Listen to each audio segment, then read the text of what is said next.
uauazinhas, meus uauazinhês, que agora usamos pronomes neutros, porque somos pessoas... Eu esqueci o nome. Eu sou Júlio Sampaio, bem-vinda a esse... Não, bem-vinda ao etc. Não. Bem-vindos à WTV, este é o 8mm, aquele seu programa semanal, onde falamos de cinema. Por que será que eu me confundi? Parece com um negócio de etc, né? Pois é. Agora, como todos vocês já sabem, porque eu vou falar antes, vai ficar passando as coisinhas lindas aqui de baixo, tá passando no Facebook, aí você vai lá e curte. Próximo. Lá no Instagram. Próximo. O Twitter, pra você cancelar a gente lá, é lá que vocês cancelam a WTV, a Júlia, ou a Nani, ou o Vitão por sermos tóxicos. Próximo. E no YouTube pra você se inscrever. E já que, aproveitando essa deixa, você aperta o sininho, lembra das notificações, é o joinha. E o sininho também, porque o sininho é importante. Como a Nani fala, eu até anotei aqui, pra vocês não custam nada, mas pra gente tem uma importância, porque eu tinha esquecido o que ela fala, mas era mais ou menos assim. Gostaram, né? E estamos aqui falando de diretores, né? Falamos do Spielberg, falamos do Del Toro e falamos do Tarantino semana passada. Esse programa nós escolhemos um brasileiro. Ele mesmo, Fernando Meirelles. Meu Deus, que... Peraí, gente, eu preciso me concentrar. Enfim. Mas antes de falar do Meirelles, eu queria lembrar vocês, porque semana passada eu fiz do Tarantino e comentei quando a gente estava falando de Bastardos Inglórios, estava falando que o Samuel L. Jackson estava fazendo o filme, só que eu não sabia onde que era o Samuel Jackson. Pois então, eu assisti o filme de novo para assistir aquela do urso judeu. E acabei prestando atenção. Sabe aquela parte que existe um narrador que conta a história do Hugo Stiglitz? Eu adoro quando o carinha fala assim. E aquela parte do filme de 35mm, a narração é do Samuel Jackson. Eu percebi assim, quase nos 42 do segundo tempo. Mas percebi, não é mesmo? Então, a narração é do Samuel Jackson. Mas enfim, voltando aqui ao Fernando Meirelles, porque agora vamos falar de um brasileiro. Fernando Ferreira Meirelles. Enfim, depois eu falo. Fernando Ferreira Meirelles. Nomezinho difícil. Nascido no dia 19 de setembro de 1955, é cineasta, ativista, produtor e roteirista. O Tarantino ele tá na frente de quem tem mais coisas, mas tudo bem, não é uma competição. Mas se fosse uma competição, tava ele e o Spielberg ali pau a pau. Mas é tudo isso fora as indicações do Oscar para um diretor brasileiro. Mas ele é lindo e maravilhoso e é isso aí, né? Continuamos aqui. E eu queria falar, o que eu lembrei é que toda vez que eu tava fazendo o roteiro do Meirelles, eu confundi o Fernando Meirelles com o Henrique Meirelles, que é um político. Eu não sei o que ele faz, mas eu sei que é um político. Mas não tem nada a ver com o Fernando. É simplesmente por mania eu falava Henrique Meirelles e depois você percebia, não é Henrique, é Fernando. Mas tudo bem, quem liga, isso é um erro. Vamos lá, continuamos na mesma linha de filmes que mostram o trailer e eu vou fazendo aqueles comentáriozinhos, as curiosidadezinhas, certo? Certo. O primeiro filme é um clássico brasileiro, Cidade de Deus. Dorime, passa... Põe o trailer. A primeira curiosidade é que o ator Leandro Firmino, né, que faz o Zé Pequeno, era morador da Cidade de Deus e não tinha ambições de se tornar ator. Ele foi ao local do teste apenas para acompanhar um amigo, mas acabou sendo escalado para o elenco e se tornou um verdadeiro sucesso com seu personagem. Inclusive, ele vai aparecer no trailer. Quando ele aparecer no trailer, a segunda é que esse é o primeiro de 2 filmes em que o Leandro Firmino e o Alexandre Rodrigues atuam juntos. Aí o Zé Pequeno, esse é o Leandro. O depois foi Cafundó, de 2006. Cidade de Deus concorreu a vários prêmios, tipo o Oscar, Globo de Ouro, o BAFTA, o Independent Spirit Awards. Vamos falar de novo, Independent Spirit Awards. O Festival de Havana, Unaná.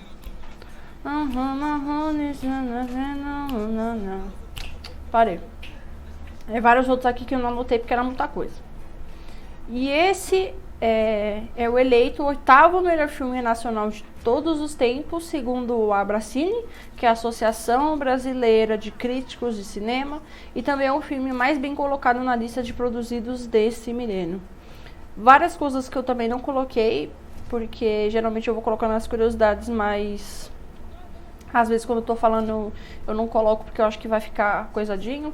É que esse filme, ele foi muito sucesso internacional mesmo, né? Tipo, muita gente não conhece, né? Não é que muita gente não conhece, muita gente não presta atenção, porque, nossa, filme brasileiro é um lixinho, né? Filme brasileiro, ECA. Mas Cidade de Deus, cara, é um filme assim, baseado no lugar real. Cidade de Deus exatamente existe. É uma favela do Rio de Janeiro, se não erro, porque eu não coloquei, esqueci de colocar. Coisas para Leonardo de colocar no roteiro. E a história também, ela tem coisa real, mas também coisa fictícia. Certo? Certo. Segundo filme, esse vocês assistiram, menos a Nânia. A Nânia já falou que não assistiu esse filme. Segundo filme, Dois Papas. Põe o trailer aí, Vitão. Por favor. A primeira curiosidade é que, na verdade, eu demorei um pouco para caçar a curiosidade desse filme, porque tinha muita coisa que não era curiosidade assim do filme, era coisas sobre o Vaticano, esse tipo de coisa, né? Então eu acabei resumindo muita coisa aqui. A primeira delas é que não se sabe que outros candidatos estiveram na disputa papal. Os cardeais fazem um voto de segredo sobre o evangelho antes de começarem as discussões. Por isso, as informações sobre o conclave são extremamente limitadas e provavelmente a grande maioria do que o filme mostra sobre esse capítulo na história é ficcional. Ou seja, um monte de nome que eles colocaram lá pra tentar ser o padre ou esse tipo de coisa, né? Era coisa inventada. Não era nome de pessoas, de padres. Não é nome, é padre mesmo? É padre, né? Mesmo que fala padre, bispo, esse tipo de coisa não é real. Só o Bento XVI e o Francisco, porque, né, os dois estão sendo falados no filme. 2. Documentos vazados ao veículo italiano La Strada indicam que durante o conclave de 2005, o nome do argentino ficou em segundo lugar na votação, na qual, como se esperava, o Ratzinger, eu não sei falar esse nome, e daí é o Papa Bento XVI, eu anotei aqui, ele foi eleito depois de 4 fumaças pretas. E sim, vocês vão continuar me vendo aqui, eu tô olhando, porque... Enfim, vocês já sabem, né? No filme, a gente vê como era o passado do Papa antes de ser Papa, né? No caso do Papa Bento XVI. Bento XVI não, Papa Francisco. Inclusive, tem uma parte onde ele quase se casa, só que na verdade não foi assim. Na realidade, segundo conta o próprio Papa, ele tinha 12 anos quando escreveu uma carta de amor a uma jovem chamada Amália da Monte, na qual dizia que se não se casasse com ela, se tornaria sacerdote. Aí eu te pergunto, Telespec, a mina deu bola pra ele? Quarta curiosidade, Fernando Meirelles... Nasceu um novo Papa.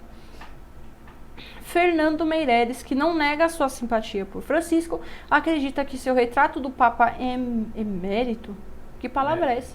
Eu nunca nem ouvi falar. Do Papa Emérito, inclusive, mais suave que a realidade. Para ser sincero, acredito que o Papa Bento é melhor em nosso filme do que na vida real. É mais carismático. Antônio Hopkins não pode evitar, ele é encantador. Isso é verdade. Se você olha para a cara do Papa Bento XVI, ele é carrancudo. Ele tem cara de ser aqueles caras mal, sabe? Não tô falando isso porque ele é mal, mas pela cara dele. Se olha pra cara dele, ele parece que chuta cachorro. Qual o nome daquele cara que... Ele tem cara de nazista. Tem cara de nazista. Tem. Isso é coisa que fala de um ex-papa, meu Deus do céu. Mas ele tem Vaticano, cara se você estiver vendo isso, ela tá brincando, tá? Ela não tá falando nada sério. Mas só cara, pá. Tá tudo bem. Fora que nesse filme também a gente vê muito da história do Papa Francisco, né? E tem muita coisa ali que é verdade, né? Por exemplo, ele tinha um parente dele que era... Era um parente? Eu acho que era um parente. Era um parente mesmo, eu acho. Que tinha envolvimento com o nazismo, fora também que ele teve vários... Bento XVI, né? Nossa senhora. É porque eu tava coletando as informações e o que acontece? Eles estavam colocando o nome do Papa. Então, tipo assim, tava assim, Papa Ratzinger, Hellraiser, Ratzinger. Agora, você vai saber quem é o Papa Ratzinger? Até eu lembrar que é o Papa Bento XVI, eu já morri, né? Mas tem essa coisa do nazismo fora o envolvimento. Isso eu sei que é do Papa Francisco porque passa no filme. Há o envolvimento do Papa Francisco na ditadura argentina. A ditadura argentina. E muita coisa ali foi real, mas muita coisa não foi, né? Só que, tipo assim, o texto que eu vi era um negócio enorme que eu olhei e falei... Pra que eu vou ler, sabe? Terceiro filme. Esse é o terceiro filme. Terceiro filme. Ensaio sobre a cegueira. Pode ter. A primeira curiosidade sobre esse filme é que a Julianne Moore teve que cortar e pintar seu cabelo ruivo. Uma de suas marcas registradas da atriz. Quem conhece a Julianne Moore sabe que ela é ruiva, de cabelo grande, super gasosa. Comentários à parte. Isso a deixou muito desconfortável, pois as pessoas estavam dando muita importância a isso no set de gravações. Imagina você lá e ver a Julianne Moore, nossa, loira? Sim, a Julianne Moore, loira. Segundo, eu vou colocar, antes de explicar, Ensaio sobre a Cegueira é baseado em um livro de José Saramago, para quem não sabe, né? Por isso que tem a ver com o segundo aqui, que eu esqueci de colocar isso, mas enfim. José Saramago, o autor do livro, foi convidado à premiere de Ensaio sobre a Cegueira em Cannes, mas seus médicos o proibiram de viajar.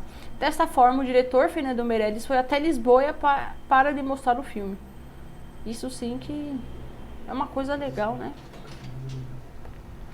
O produtor Nive Timan teve interesse em adaptar o livro, que acabei de falar que era um livro, para o cinema em 99, quando ele e o roteirista Don McKellar, enfim, é isso aí, viajaram às Ilhas Canárias para conversar com o ator José Saramago. Uma das exigências feitas por Saramago para vender os direitos de adaptação é que no filme não fosse possível reconhecer em qual país a história se passa. Só que eu tava assistindo o filme e no começo eu tava prestando atenção na placa, porque o lugar tava parecendo muito parecido, eu acho que foi em São Paulo a primeira parte, porque tava muito... São Paulo. Deu muito na cara, sabe? E as placas também era daqui do Brasil, não era...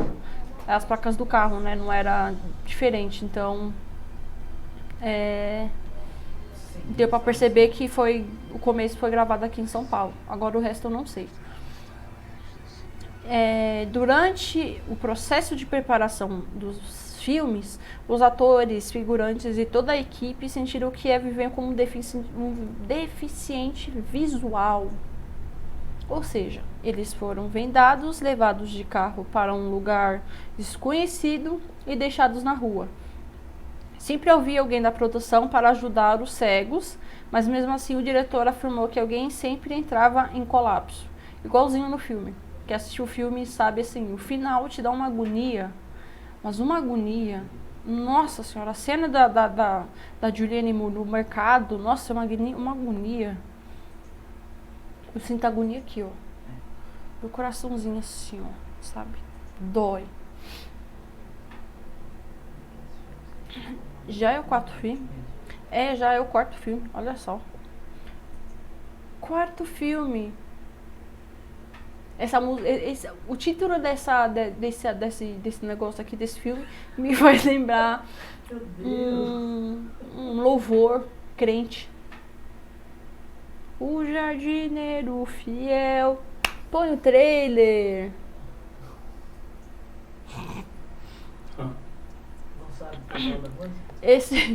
Esse é o primeiro filme em língua inglesa dirigido por Fernando Meirelles, ou seja, os atores são ingleses. A Vá, Júlia, sério? Sim, é o primeiro deles, tá, gente? É só o primeiro filme do Meirelles onde ele dirige pessoas que são Hollywood, toda essa coisa aí. Hollywood, pá. 2. A escolha original de Fernando Meirelles para o personagem Tessa era Naomi Watts, que não pôde aceitar o papel devido a King Kong, que foi gravado ali em 2005. Eva Green, Natalie Portman e Kate Winslet. Como é que se fala no sobrenome dela? Kate Winslet. Aquela mina lá do Titanic. Também estiveram contadas para interpretar a personagem Tessa. Inicialmente, o diretor de O Jardineiro Fiel seria Mike Newell, que deixou o projeto para dirigir Harry Potter e o Cálice de Fogo, e ficou aquela bosta. Desculpa, gente. Desculpa quem é que gosta do Cálice de Fogo, mas o livro é bem melhor. Aquele filme é uma vergonha, velho. Aquele filme é uma vergonha. Pelo amor de Deus. Enfim, ainda é melhor do que o Enigma do Príncipe, mas tudo bem. A Nicole Kidman chegou a ser cotada para interpretar a personagem Tessa, mas Meirelles a recusou por considerá-la velha demais para o papel. Aí eu te pergunto, senhoras e senhores, você olha pra cara da Nicole Kidman, você acha que ela tem quantos anos? Se ela falar pra você que ela tem 73 anos, você vai falar, sério? Nossa, mas parece que você tem tipo 15. Não, eu estou viva aqui, eu, a Madonna, a Rainha Elizabeth, o Kate Richards, quem mais aí? Fala outra pessoa velha aí, bem velhona assim. O Silvio Santos. Tinha um outro também que é velho pra cacete. Parece que não morre. O Roberto Carlos. Isso. Nossa senhora, só o pessoal Pelé. Assim, época, o Pelé, pessoal Jurássico. A Nicole Kidman tava lá também, meu. Esse pai é reptiliano. O próprio Tom Cruise, o ex-marido dela, né? O Tom Cruise. Tom Cruise é que deve ter uns 103 anos também. E você, meus amiguinhos, quantos anos você dá pra Nicole Kidman? E quantos anos você dá pro Tom Cruise? Quantos anos você dá pra Rainha Elizabeth, que é reptiliana? Roberto Carlos, Silvio Santos. Sabe? Boatos de que o Spielberg, quando estava fazendo o Jurassic Park, pediu conselhos pra essa galera toda. Reuniu eles dentro de uma sala e falou o seguinte: vou fazer um filme sobre dinossauro e eu preciso saber como que era, assim, saber como era alimentar o T-Rex. Você dava comida pros pterossauros? Existia de verdade o Indominus Rex? Sabe? Esse tipo de coisa. Nicole Kidman tava lá. É que vocês não sabem. Quinto filme. Antes de falar o nome do filme é o seguinte. Quem confundir aquele filme com aquele filme 300 e não sei o que é, 360 o nome do filme, DNI, que é aquele Maximus. 365 dias, que é com aquele miserável. 365 dias. Caralho. Que é aquele filme que tem aquele manotário que fala a mina assim, pega a mina no pescoço e fala: eu não faço amor, eu fodo com força. Ah, não, esse é o Cristiano Grey. Ele fala assim: eu vou te foder com tanta força que vão ouvir seus gritos em Varsóvia. Aquilo é ridículo, aquele filme é ridículo. O roteiro dele é uma bosta. O plot principal, o plot principal é a mina que foi sequestrada por um traficante. É sério, Netflix? É sério mesmo, Netflix? Enfim. Último filme, vou parar de coisar aqui, né? Mas é sério, Netflix. Já fez filmes melhores, né? Enfim, o nome desse filme é 360. É só 360. 360.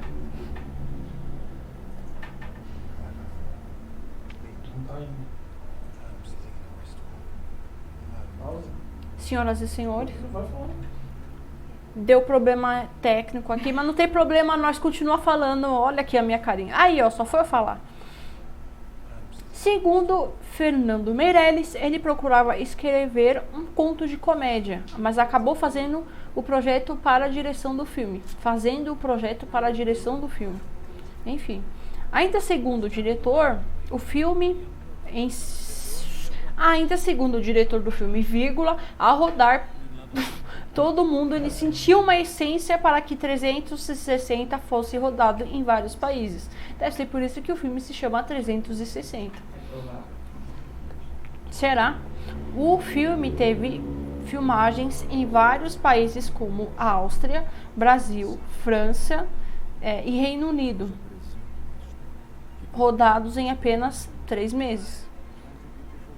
É a terceira produção internacional do Meirelles. A primeira foi o Jardineiro Fiel e a segunda foi o Ensaio sobre a Cegueira. 4. 360 teve locações como... É que eu não sei falar esse nome. Bratislava. Tá certo? Falei certo, nossa. Bratislava, Eslováquia, nos estados de Wisconsin e Minnesota, nos Estados Unidos, em Londres, na Inglaterra, na tradicional Paris, na França, e em Viena, na Áustria. Viena fica na Áustria? Sim. Chocada. Ao todo, o filme é falado em 7 línguas. 7 línguas?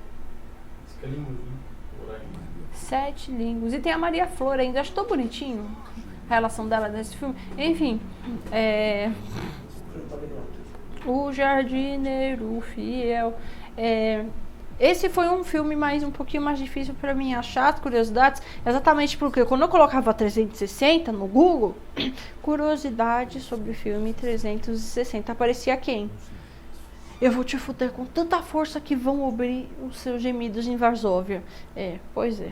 Este foi o nosso 8mm, aquele seu programa semanal onde falamos de TV aqui no Etc. E eu falei etc. de novo. Tá vendo? Você fica ouvindo a Nani falar isso, você pega as manias. Mas enfim, de novo, vamos lá. Este é o 8mm, aquele seu programa, aquela porra de ser programa semanal que passa toda segunda-feira no Caralhinhos da WTV. Que lindo. Tchau, gente. Não esquece do que a tia pediu pra vocês irem lá fazer aqueles negocinho. Tchau. Paz e amor. Fora Bolsonaro. Viva o SUS.